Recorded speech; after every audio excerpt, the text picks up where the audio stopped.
ये है दुनिया का वो देश जिसके पास सबसे बेस्ट ज्योग्राफी है। इतनी बेस्ट कि एक वक्त पर दुनिया के सबसे अमीर देशों में इसकी गिनती होती थी। जिस तरह एक वक्त पर दुनिया का सोना भारत के बाजारों में इकट्ठा था, इसी तरह कहा जाता है कि दुनिया भर के अमीर लोग इसी देश में इकट्ठा हैं। ये देश है साउथ अमेरिका, जो आज शायद दुनिया की सुपर पावर होता। अमेरिका तो क्या, तब चाइना और रशिया भी इसके सामने फीके पड़ जाते।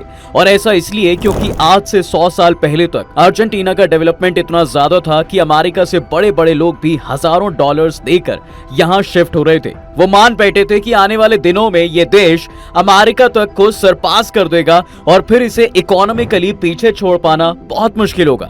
लेकिन कट टू प्रेजेंट तो हालात कुछ ऐसे हैं कि अर्जेंटीना में लोगों को बेसिक फैसिलिटीज के लिए भी स्ट्रगल करना पड़ रहा है। 9 बार से भी ज्यादा तो ये देश बैंकरप्ट हो चुका है और आज हालात ये भी हैं कि एक बड़ा इकोनॉमिक क्राइसिस इसकी तरफ बढ़ रहा है। अब ऐसे में सवाल ये आता है कि आखिर कैसे एक सुपर पावर बनने वाला ये देश गरीबी के मुहाने पर आकर खड़ा हो गया।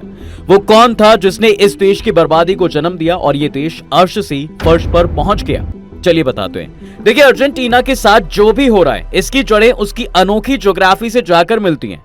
यहाँ देखिए, दुनिया के नक्शे पर इसकी एक तरफ तो ब्राजील है, वहीं उसके नीचे हमें यूरुग्वे देखने को मिलता है। यहाँ इसका बॉर्डर इन देशों से साफ लगा हुआ दिखता है। लेकिन कमाल की बात, अर्जेंटीना का यही हिस्सा सबसे फर्टाइल है। इसे पैपेंस रीजन के नाम से जाना जाता है और यहाँ का क्लाइमेट इतना बेहतर है कि हर किस्म के एग्रीकल्चर प्रोडक्ट्स को यहाँ पर उगाया जा सकता है। इन सब फैसिलिटीज के साथ एक खास बात यह भी है कि अर्जेंटीना के नॉर्थ में एक खासा रिवर सिस्टम है, जिससे उससे एग्रीकल्चर के साथ साथ पीने के लिए साफ पानी भी मिलता है और इसी से अर्जेंटीना इलेक्ट्रिसिटी भी प्रोड्यूस कर पाया है। ये इसकी शानदार ज्योग्राफी ही है जो इसे एंडीज माउंटेन रेंज की प्रोटेक्शन भी प्रोवाइड कराती है।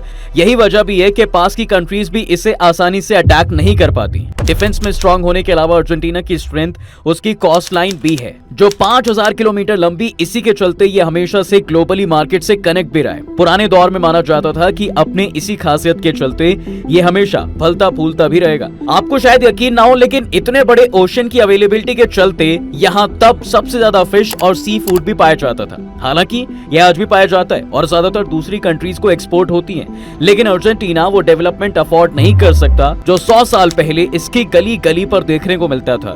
वैसे बता दें कि सी एडवांटेज के अलावा अर्जेंटीना में मिनरल्स और केमिकल्स की भी कमी नहीं है। डेटा दिखाता है कि यहाँ पर लिथियम, सिल्वर, गोल्ड और नेचुरल गैस के भी बड़े बड़े रिजर्व्स हैं। कुल मिलाकर कहा जा सकता है कि ये एक गिफ्टेड कंट्री है जिसमें भगवान ने सब कुछ परफेक्ट दिया है। लेकिन आप ये सोचिए कि जब सब कुछ इतना परफेक्ट है तो ये देश इतना डेवलप क्यों नहीं हो पाया? इससे तो उम्मीद सबसे बड़े सुपर पावर बनने की थी, तो फिर कैसे आज ये बैंकरप्सी और तेजी से बढ़ते इन्फ्लेशन के मुहाने पर खड़ा हो गया है? इससे परे अगर तस्वीर 19वीं सेंचुरी की देखें तो तब इस देश की जीडीपी कनाडा, ऑस्ट्रेलिया और यूके से भी ज्यादा थी। आलम तो ये था कि अर्जेंटीना का नाम वर्ल्ड फ्यूचर सुपर पावर तक रखा गया था। तो फिर ये सब कुछ बदला कैसे और क्या अमेरिका का भी इसमें हाथ रहा? वेल, इसके डाउनफॉल की कहानी को अच्छे से समझने के लिए थोड़ा पीछे इतिहास में जाना होगा। ये बात है तकरीबन 100 साल पहले की।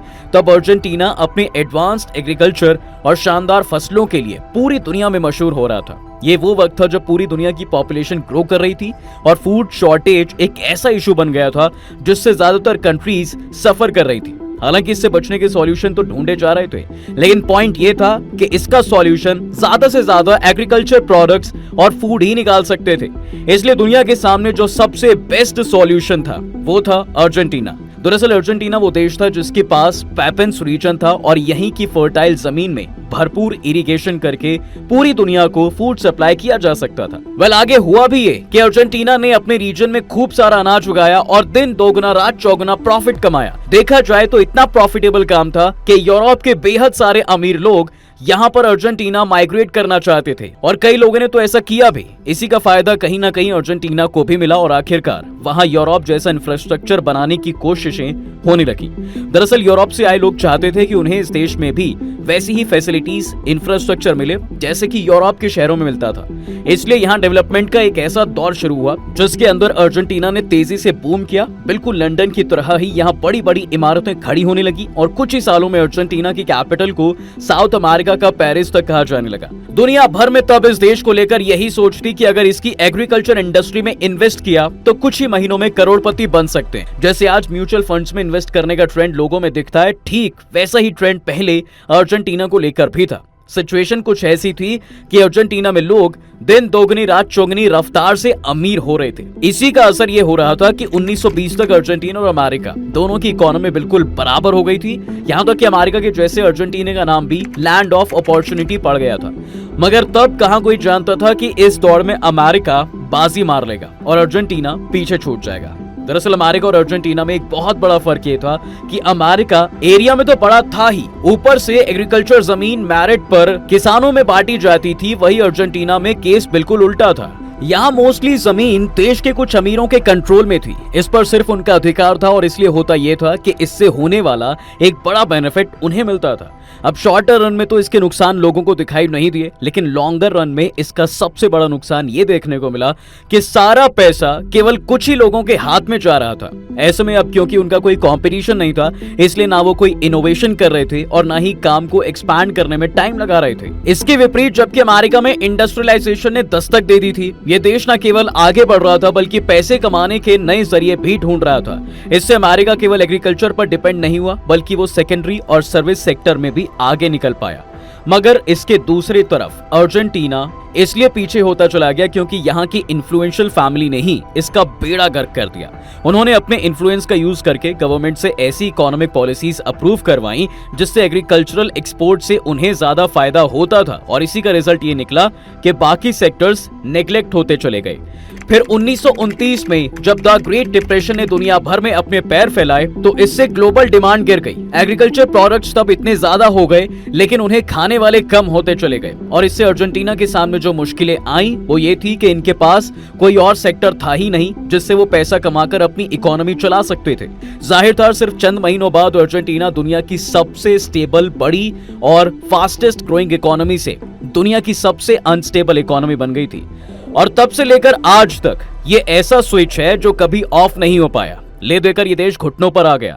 1940 में अर्जेंटीना की इकोनॉमी तो टूट ही चुकी थी, ऊपर से उसे और बड़ा झटका तब लगा जब एक बड़ा पॉलिटिकल क्राइसिस भी उसके सामने आकर खड़ा हो जाता है। ये क्राइसिस अर्जेंटीना में मिलिटेंट कॉप से जुड़ा हुआ था। दरअसल 1940 में जनरल जुआन डोमिंगो पेरोन ने एक मिलिट्री क्रू करके हुकूमत का तख्ता उलट दिया, खुद प्रेसिडेंट बन जाते हैं। उनके पावर में आते ही उन्होंने देश की इकोनॉमिक स्ट्रेंथ को बढ़ाने का सोचा और एक्सपोर्ट से हटकर दूसरे तरह की इकोनॉमी को बूम करने का सोचा। उन्होंने देश के डेवलपमेंट के लिए ये प्लान प्रपोज किया कि अर्जेंटीना को सेल्फ सफिशिएंट बनाने का सबसे बेहतरीन तरीका ये है कि अर्जेंटीना को बाहर की दुनिया से कट ऑफ किया जाए और सब सेक्टर्स स्टेट के कंट्रोल में लाए जाएं। मगर ये इतना बड़ा इकोनॉमिक ब्लंडर था जिसके बाद अर्जेंटीना का सरवाइव करना भी मुश्किल हो गया। अब ऐसा हम इसलिए कह रहे हैं क्योंकि ये वो टाइम था जब सारी दुनिया ग्लोबलाइजेशन की तरफ जा रही थी, वहीं अर्जेंटीना बिल्कुल ऑपोजिट डायरेक्शन में जा रहा था। इस देश में एक्सपोर्ट रिस्ट्रिक्शंस लगाई जा रही थी और सारे इंस्टीट्यूशंस को नेशनलाइज किया जा रहा था। यहाँ के जनरल को लग रहा था कि वो सही कर रहे हैं, लेकिन इसका सबसे बड़ा नुकसान ये हुआ कि बड़े बड़े बिजनेसमैन और एक्सपोर्टर्स अर्जेंटीना छोड़कर जाने लगे।